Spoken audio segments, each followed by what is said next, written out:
Kebakaran kembali melanda Kabupaten Empat Lawang. Api berkobar hebat menjelang berbuka puasa di Jalan Jati, Kecamatan Pendopo, Kabupaten Empat Lawang, Senin 18 April 2022, sekitar pukul 17:17. Dalam musibah tersebut, si jago merah menghanguskan 8 rumah, 1 rusak berat dan 1 rusak ringan.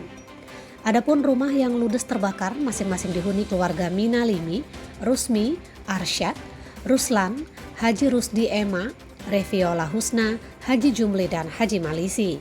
Sedangkan rumah rusak berat milik Haji Basyuni dan rumah rusak ringan dihuni Haji Amir Hamzah. Kepala Dinas Pemadam Kebakaran dan Penyelamatan Empat Lawang, Evi Verlina Susanti menjelaskan pihaknya menerjunkan 3 unit mobil pemadam kebakaran.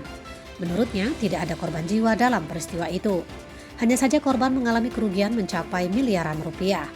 Evi mengungkapkan dugaan sementara api berasal dari hubungan arus pendek listrik.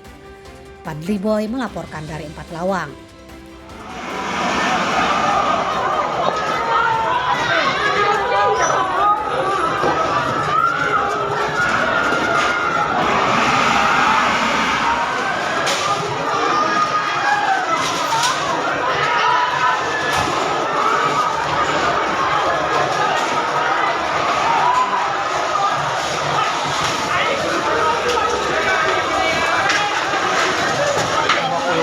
Oh, telepon kan cok